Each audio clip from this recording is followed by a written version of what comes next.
नमस्कार शेतकरी मित्रांनो, शेतकरी बांधवांसाठी अतिशय आनंदाची बातमी आहे। आज देवेंद्र फडणवीस साहेब आणि मंत्रिमंडळ यांची महत्त्वपूर्ण अशी बैठक संपन्न झालेली आहे आणि या बैठकीत शेतकरी बांधवांसाठी अतिशय महत्त्वपूर्ण असे निर्णय घेण्यात आलेले आहे।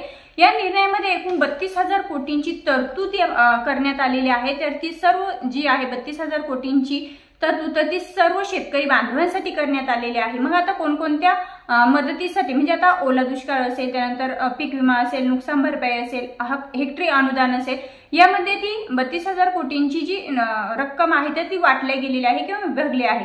मग आता कोणत्या अनुदानासाठी किती रुपयांची रक्कम शेतकरी बांधवांसाठी मंजूर करण्यात आलेली आहे ती संपूर्ण माहिती आपण आजच्या व्हिडिओमध्ये जाणून घेणार आहोत। शेतकरी मित्रांनो, व्हिडिओ खूप महत्त्वपूर्ण असा होणार आहे। व्हिडिओ कुठेही स्किप न करता व्हिडिओ संपूर्ण बघा। तर शेतकरी मित्रांनो, एकंदरीत आपण जर पाहिलं तर सर्व महाराष्ट्र राज्यामध्ये 29 जिल्ह्यांमध्ये अतिवृष्टी, पूर परिस्थिती, त्यानंतर नैसर्गिक आपत्तीमुळे नुकसान झालं।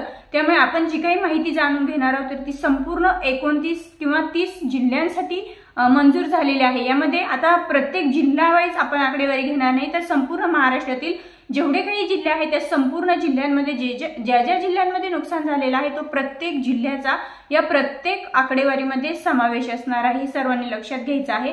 यामध्ये मराठवाडा, विदर्भ, पूर्व विदर्भ, पश्चिम महाराष्ट्र, पूर्व महाराष्ट्र, संपूर्ण महाराष्ट्राचा समावेश आहे। मित्रांनो, आता आपण जाणून घेऊया कोणत्या अनुदानासाठी किती रुपयांची रक्कम मंजूर करण्यात आलेली आहे।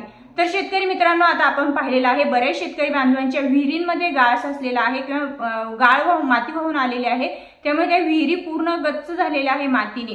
आणि देवेंद्र फडणवीस साहेब यांनी स्पष्ट सांगितलंय की विहिरींसाठी अनुदान हे एनडीआरएफच्या निकषांमध्ये नाही, तरी सुद्धा प्रति विहीर 30,000 रुपये घोषित केलेले आहे देवेंद्र फडणवीस साहेब यांनी आजच्या बैठकीमध्ये, की ज्या ज्या शेतकरी बांधवांच्या विहिरींमध्ये गाळ साचलेला आहे, ज्यांच्या विहिरी पूर्ण खराब झालेल्या आहे, तर त्या प्रत्येक शेतकरी बांधवाला प्रति 30,000 रुपये विहिरीप्रमाणे पैसे दिले जातील। त्यानंतर मित्रांनो, आता पूरग्रस्त भागातल्या कामांसाठी एकंदरीत 1,500 कोटी रुपये मंजूर करण्यात आलेले आहे। ज्या ज्या भागांमध्ये पूरग्रस्तामुळे नुकसान झाले त्या भागांसाठी एकूण 1,500 कोटी रुपयांची मदत ही जाहीर करण्यात आलेली आहे। त्यानंतर ज्या शेतकरी बांधवांनी विमा उतरवला होता असे 45 लाख शेतकरी बांधव आहेत आणि या 45 लाख विमा उतरवलेल्या शेतकरी बांधवांसाठी एकूण 17,000 कोटी रुपयांचा निधी हा पीक विम्याच्या पैशांसाठी मंजूर करण्यात आलेला आहे। त्यानंतर मित्रांनो, सर्व राज्यभरामध्ये एकच गोष्ट ऐकली जात होती किंवा एकच गोष्टीचा नारा दिला जात होता, तो म्हणजे ओला दुष्काळ जाहीर करा। तर याबद्दल सुद्धा देवेंद्र फडणवीस साहेबांनी स्पष्ट सांगितलं आहे की ओला दुष्काळ जाहीर करा। अशा सर्व शेतकरी बांधवांच्याच नव्हे तर सर्वांच्याच मागण्या होत्या। तर मग या ओला दुष्काळ जाहीर झाल्यानंतर ज्या काही सवलती असतात तर त्या सर्व सवलती या संपूर्ण महाराष्ट्रामध्ये लागू करण्यात येतील। यामध्ये पंचनामे करून शेतकरी बांधवांना आर्थिक मदत दिली जाईल। त्यानंतर शेतकरी बांधवांचं जे काही कर्ज होतं ते कर्ज माफ केलं जाईल। त्यानंतर पीक कर्जामध्ये मुदत वाढ दिली जाईल। त्यानंतर महत्त्वाचं म्हणजे आरोग्य शिबिर राबवलं जाईल, अन्नधान्य पुरवलं जाईल, शैक्षणिक फी माफ केली जाईल। म्हणजे एकंदरीत ओला दुष्काळ जाहीर केल्यानंतर ज्या काही सुविधा शेतकरी बांधवांना मिळत असतात त्या सर्व सुविधांचा लाभ आता शेतकरी बांधवांना मिळणार आहे। म्हणजे हाही शेतकरी बांधवांसाठी ही सुद्धा आनंदाची बातमी आहे। त्यानंतर मित्रांनो, आता या ओल्या दुष्काळाच्या सर्व योजना तर लागू होणारच आहे, त्याचबरोबर शेतकरी बांधवांना एनडीआरएफ आणि एचडीआरएफच्या निकषानुसार जी मदत मिळत असते कोरडवाहू शेतीसाठी 18,500 रुपये दिले जाणार आहेत संपूर्ण जिल्ह्यांमध्ये महाराष्ट्र राज्यामध्ये। आणि एनडीआरएफच्या निकषानुसार 65 लाख हेक्टर क्षेत्र हे बाधित झालेलं आहे। मग आता या 65 लाख हेक्टर क्षेत्रासाठी एकूण 6,175 कोटी रुपये मंजूर करण्यात आलेले आहेत। यामध्ये कोरडवाहू शेतीसाठी आपल्याकडे 8,500 रुपये दिले जातात। त्यानंतर हंगामी पिकांसाठी वेगळे दिले जातात आणि आपल्या संपूर्ण बागायती पिकांसाठी वेगळं अनुदान दिलं जातं।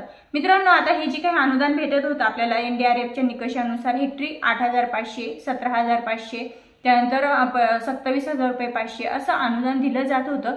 यामध्ये आता शासनाने बदल केले आहे। तर यामध्ये म्हणजे शेतकरी बांधवांची एकच अपेक्षा होती की जे काही अनुदान शेतकरी बांधवांना मिळत आहे तर या अनुदानामध्ये वाढ शेतकरी मित्रांनो आतापर्यंत सर्व शेतकरी बांधव मागणी करत होते की महत्त्वाचं म्हणजे आता एनडीआरएफच्या निकषानुसार हेक्टरी अनुदान तर मिळणारच आहे शेतकरी बांधवांना, परंतु यामध्ये एक बदल करण्यात आलेला आहे किंवा मग शेतकरी बांधव जे काही मागणी करत होते की रब्बी पिकांसाठी आम्हाला अनुदान हवे, कारण शेतकरी बांधव सध्या कोलमडून गेलेला आहे. शेतकरी बांधवांकडे सध्या खरीपाचं पिकं तर पूर्णपणे उद्ध्वस्त झालेले आहे आणि रब्बी पिकं त्यांना रब्बीच्या पिकांसाठी म्हणजे पिकांचं उत्पादन घेण्यासाठी पिकांची पेरणी करण्यासाठी शेतकरी बांधवांकडे आज काही शिल्लक राहिलेलं नाही आणि यासाठी विशेष अनुदान दिलं जावं अशी अपेक्षा सर्व शेतकरी बांधवांची होती. तर शेतकरी बांधव हेक्टरी 50,000 रुपये अनुदान द्या अशी मागणी वारंवार करताना आपण पाहिलेलं आहे. परंतु देवेंद्र फडणवीस साहेब यांनी आजच्या मंत्रिमंडळ बैठकीनंतर जी प्रेस कॉन्फरन्स घेतलेली आहे तर यामध्ये असं सांगितलेलं आहे की रब्बी पिकांसाठी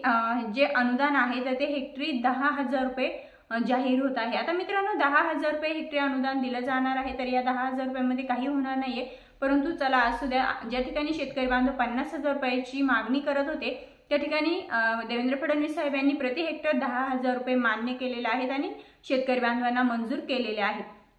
आता हे जे 10,000 रुपये आहे तर हे कसे दिले जातील तर मित्रांनो ज्या ठिकाणी तुमचं जर नुकसान झालेलं असेल हेक्टरी जर कोरडवाहू जमिनीचं तुमचं नुकसान झालेलं असेल तर ज्या ठिकाणी तुम्हाला कोरडवाहू जमिनीसाठी 8,500 रुपये अनुदान भेटणार होतं एनडीआरएफच्या निकषानुसार त्या ठिकाणी 8,500 रुपये याचे 8,500 रुपये एनडीआरएफच्या निकषाचे आणि त्यामध्ये 10,000 रुपये हे अनुदान वाढीव अनुदान असे एकूण तुम्हाला 18,500 रुपये. त्यानंतर मित्रांनो हंगामी पिकांसाठी तुम्हाला ज्या ठिकाणी 17,000 रुपये भेटत होते अनुदान त्या ठिकाणी एनडीआरएफच्या निकषानुसार 17,000 आणि वाढीव मदत 10,000 असे एकूण 27,000 रुपये भेटणार आहेत.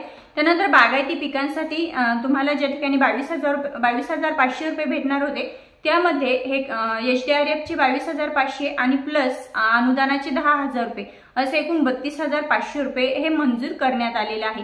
मित्रांनो एकंदरीत तुमच्या लक्षात आलंच असेल कोणत्या अनुदानासाठी किती रुपयांचा निधी आज देवेंद्र फडणवीस साहेब यांच्या माध्यमातून मंजूर करण्यात आलेला आहे.